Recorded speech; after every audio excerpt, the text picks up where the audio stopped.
بسم الله الرحمن الرحیم.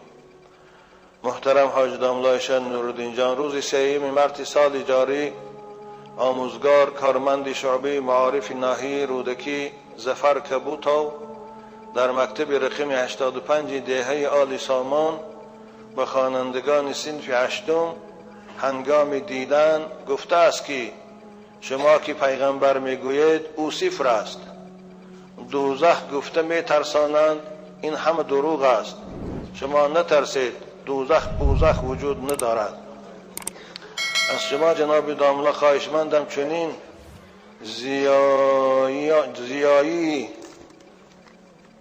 زیایی دعوای سیاهی میکرده را به جای خودشان بنشینانید. با احترام خبرنگار سعدالله موسی. السلام علیکم. بابای شما یک گروه از شهر دوشنبه از سخاوت می باشیم. در ناحیه رودکی یک شخص به نام کبود به دختران همین محله گفته است که شما سطر نکنید. آنها را دشنام داده است که این سطر نیست، این لجام خر است و پیغمبر خدا را دشنام کرده است و جوانان ریشدار هم را دشنام کرد. از شما خواهش میکنیم که این گپ‌های ما دروغ نیست، شما جواب گویید، به این بدبخت نصیحت کنید. در شبکه ابونه شدن را فراموش نکنید، زیرا در شبکه ابونه شدن شما نه تنها به خود یک چیز نمیگیرید، شما از آن شخصانی میشوید که دینمان را پهن میکنید. البته این سخن‌ها را من پیشتر شنیده بودم و به خاطر که انیق نمیدانستم چی شده است من جواب ندادم، لیکن شنیدم در گزیده نجات هم دیروز مقاله در این باب برآمده است، بچه ها نجات گیره خواندتان. اکنون این شخصی که پیغمبر برای ما صفر است گفت هیچ است، من به این خطاب میکنم دادر عزیز، معلم نامحترم صدقی نام معلمی شوی، صدقی نام استادی شوی، حیف همون دولت و ملتی که تو بار این کافر بالای مسلمان ها ده فرزنداش تقدیر شده دست تو داده است. اولش که وزیر معارف، دیوم رئیس معارف ناحیه‌تان، سیوم رئیس ناحیه رودکی، چهارم جناب عالی خودش برای خاطر این بیادابی تو در پیشگاه خدا فقط جواب میتیان، فقط جواب میتیان. خداوند مرافعی سودی دارد، شاید این ظفر امروز کسی مرافعه نکند، دشمن از خفاشن امریکا و اروپا پشتیبانش میکنه، اما خدا مرافعه دارد آن روز. در روز مرافعه خداوند کسانی که این روی کار آوردن، کسی لجام این نکشیدن، کسی بی‌آدابی او را تحقیر او را نسبت به 1 میلیارد مسلمان نادیده گرفتن، در مرافعه سودی قطعی شریک هستند. دادر عزیز، این سخنی که تو برای پیغمبر بزرگوار ما گفتی این بار اول هم نیست و آخر هم نیست. از روزی که آفتاب محمدی طلوع کرد، از روزی که این انسان از جانب خدا فرمان پیغمبری گرفت و لا اله الا الله محمد رسول الله را شروع کرد، از آن روز این جانب دشمنان مثل تو مقابل او سخن گفتگی هستند. قرآن برای ما این حکایه کرده است، و یقول الذین کفروا لست مرسلا کفا بالله شهیدا. برای پیغمبر گفتند محمد تو پیغمبر نیستی، تو رو خدا نفرستاده است. همین گپی که تو گفتی مشرکای مکه هم گفته بودند، همین گپی که تو گفتی هم مسلکانی تو در اروپا هم گفتند، اما خدا در جواب اونها چه گفت؟ حبیبی من محمد از این آزرده نشو، از این خسته خاطر نشو.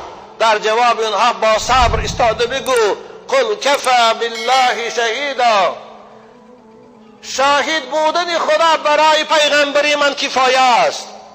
اگر همه جهان انکارم کنن، آفریدگار جهان الله خود شاهد است که محمد خدا است، محمد رسول الله.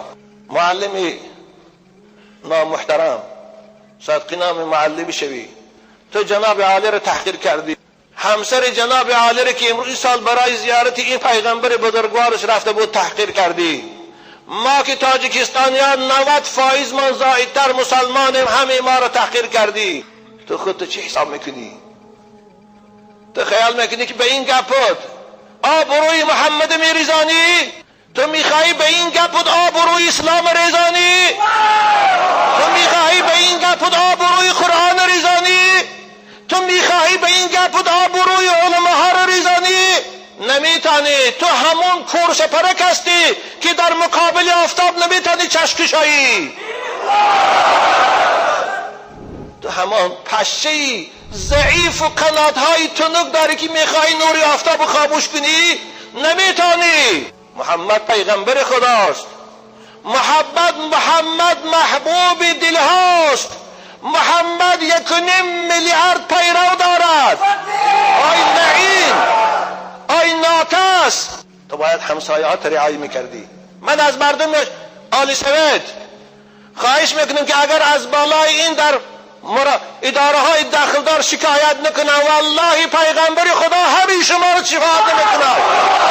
مردم آل سوید، مردم که فرزندای شما از این سگ، این تحقیر آیدی پیغمبرتان شنیدن، والله اگر خاموش استید و دعوا نکنه، شکایت به جناب عالی نکنه، قسم به خدا این روز جمعه است، این محراب رسول اکرم است، شما رو پیغمبر روتان نگاه نمیکند. از علماءتان سر کرده با مردم عوامتان و راهبراتان.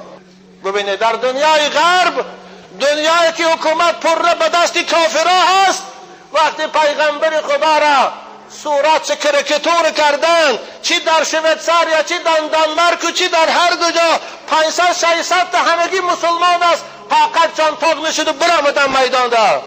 اعتراض خود بیان کردم. مردم آل سوید، شما باید با زن و بچه و دختراتان، تمام مردم پیش راهبر ناحیه تا میرفتید، میگفتید این کی است؟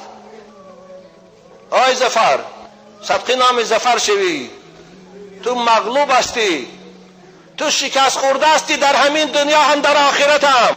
تو بدان کی محمد وارث دارد، محمد پشتبان دارد.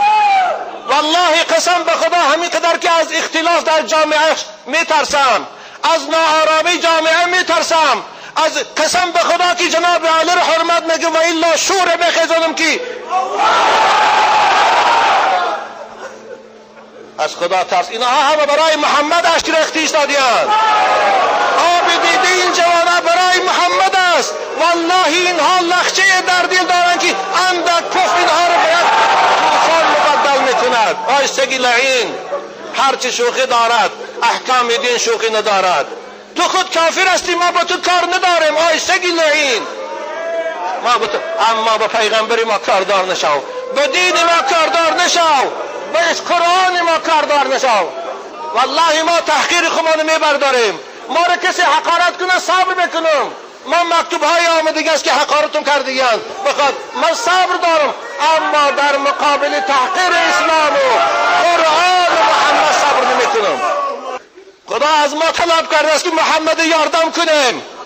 خدا از ما پیروان قرآن بندگانش طلب کرده است که محمد پشتیبانی کنیم. شما خاموش میستید؟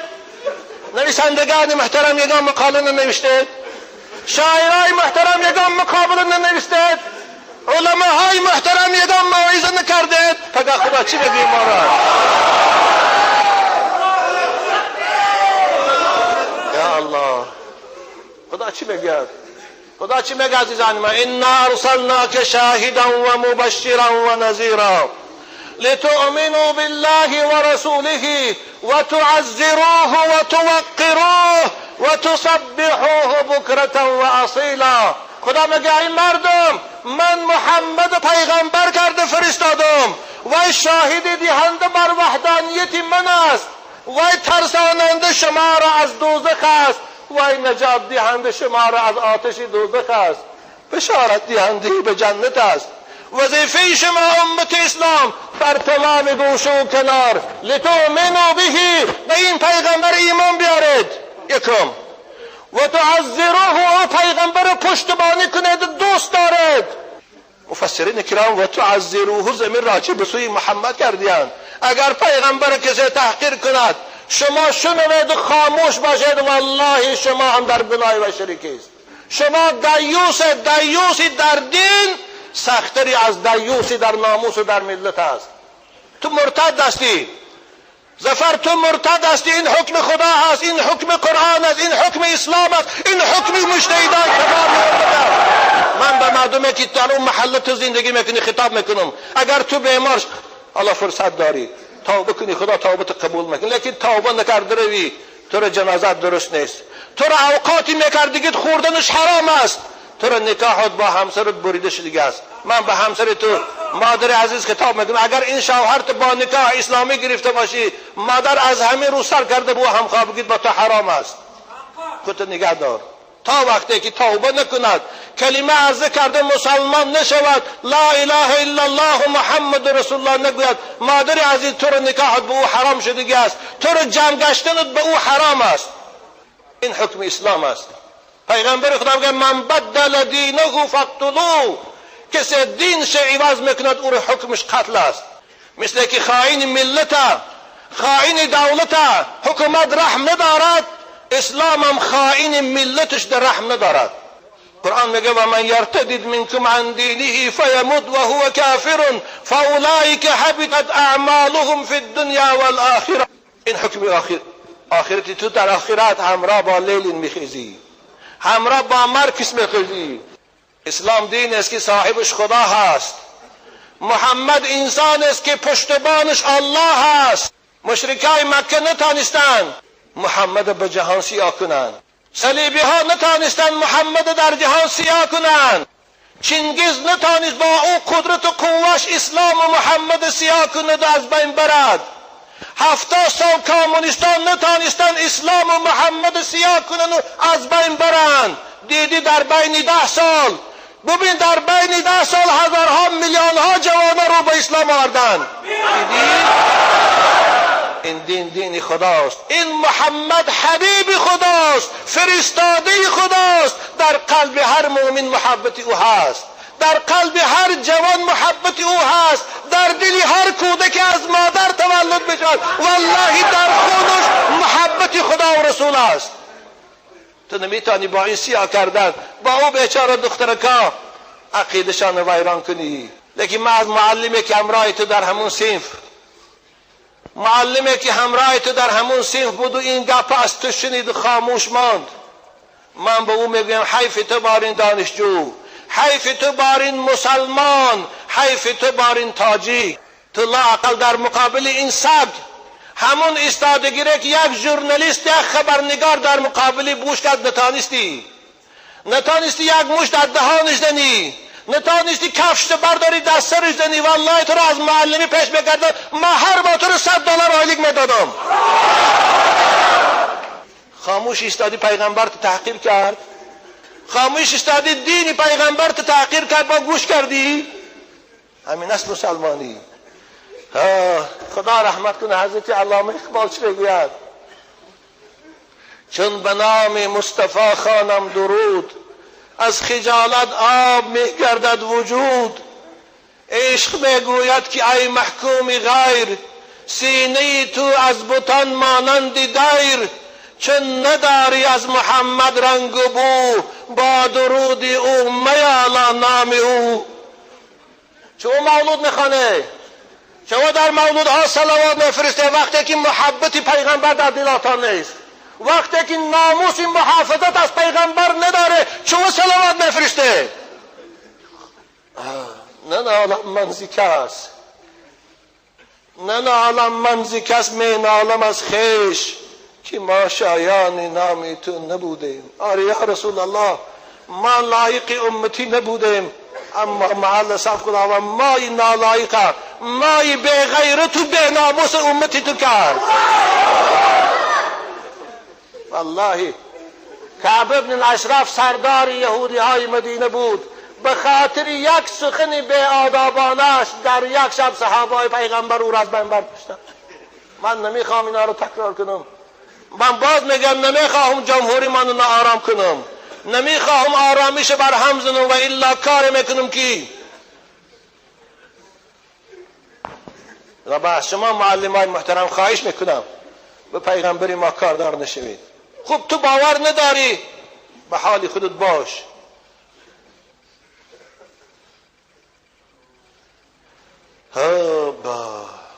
قرآن چی میگه؟ قل ابالله و آیاته و رسوله کنتم تستهزئون. شما به خدا و به پیغمبر و به دین خدا و به حکم شریعت مسخره بازی میکنید. قد کفرتم بعد ایمانکم، اگرچه در اول مسلمان بودی الان کافر شدی تو. این حکم قرآن است، این سخن خداست. جوان عزیز، حالا هم فرصت داری، حالا هم فرصت داری. نه پیش امام خطیب ناحیتان گو من از روی نادانی این گپ گفتم، شاید از روی نادانی گفته باشی. توبه کن، لا اله الا الله محمد رسول الله گو. همسرت از سر نکاح کو با زندگی کن و الا تو مرتد هستی.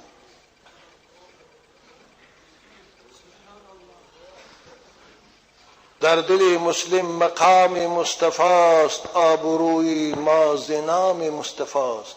آره من میفهمم شما بارین اسلام بدبین ها، پیغمبر بدبین ها ناراحت است وقتی که این جوانای گلگل شکوفان رو ببینید در مسجد. من میدانم شما ناراحت است وقتی که دخترکای مسلمان میبینه با حجاب اسلامی چند گل شکوفتی ایستاده در مسجد، شما ناراحت بشه، زیرا که شما همون ابو جهل هسته. ابو جهل وقتی که مکه آمد، بیت الله را که دید، خانه خدا در اطراف 4 میلیون آدم نماز میخواند، موی سر شکند، از سرش خاک چاشید، فریاد زد. چی گفت؟ سینه من از محمد داغ داغ. علامه اقبال تصویر میکند. سینه ما از محمد داغ داغ، از دمی او کعبه را گل شد چراغ. از هلاکی قیصر و کسرا سرود، نوجوانان را ز دستی ما ربود. شما هم تو بگویه این جوانان را که میبینه مسجد ها آمد ایستاده، والله شما به مردن تا راضی هسته. اما باز میگویم بدان که این اسلام آفتاب است، این محمد آفتاب است، این اسلام محتاب است و محمد محتاب. تو نمیتانی با این سفسطه های خود پیش نور اونها رو گیری، نمیتانی. خاطرت جمع کن. حیفی همون پدر مادری که تو رو به دنیا آورد، حیفی همون پدر مادری که تو رو فرزند کرد و از تو آینده نیک امیدوار بود. حیفت پدر عزیز. بنابراین عزیزان من، باز حالا من شاید در حالت احساسیت دیگران سخنی به آدابانه گفته باشم، از شما معذرت میخوام، اما من از هیچ کدام شما راضی نیستم که یگان کاری خلاف قانون کنید. من از شما همین قدر میخوام که زیتاد نویسید، به سایت پرزیدنتی نویسید، به جناب عالی نویسید، شورای عالی در نویسید، دعوا کنید که چه پیغمبری ما را. شما والله همین قدر کنید، پیغمبر از شما راضی میشود. لیکن همین هم نگوید و خاموش باشید، نه من خدا میبخشد و نه شما را، نه من پیغمبر شفاعت میکنه نه شما را. او بگم وقتی ما هم به پایان رسیدیم. خداوند من بسیار میخواستم که همین تو چیزها برای من نرسد، لیکن چه علاج باز میبیاد. کدام وقتی در گزیتی SSR بود خواندم، وقتی قزاقستان رفتم 2 سال پیش بود، یک مقاله کدام ژورنالیست نوشته بود، ایشان نوردین حقارتچی گفته. خوب در اونجا من هرچی سخنهای بی آدابانه گفته بود، اما به خاطر خودم بود. در این 2 سال باری هم من در صحبت خود درباره اون ژورنالیست و او خبرنگار چیزی نگفتم. من هرچی گویم، اما من هیچگاه خاموش نمیستم وقتی که پیغمبر ما رو تحقیر کنند، وقتی که اسلام ما رو بد گویند، وقتی که قرآن، خاموش نمیستم. من در وقتی پرسش اداره داخدار کمیته بخطری هم این گپ گفته بودم. اگر دهان رو گفتم صوت کنه، والله با دستم می نویسم، با حرکات هم نشان میتیم مردم وقتی که مقابل خدا و پیغمبر و دین حرکتی به جای شما کنید. خداوند حاکمای ما را انصاف اتیاد که پیش راه این تو کسانی که دشمنان ملتن، دشمنان اسلامن، میخواهند تفریقه ایجاد کنند، خداوند پیش اینها را گیرند.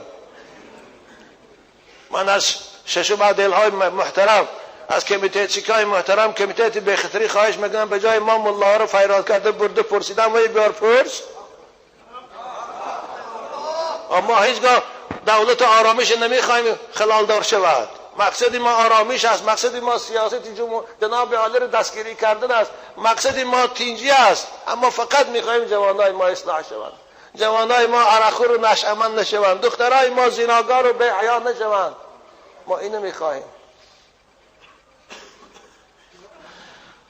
خداوند همین شما را عزیزان من، جوانای خوشرو، همت اسلامی تان بیدار کند و ناموس دینی در راهبریت ما هم پیدا شود و مثل لااقل مدودوف رئیس جمهوری روسیه چین هوای غیرت کنند.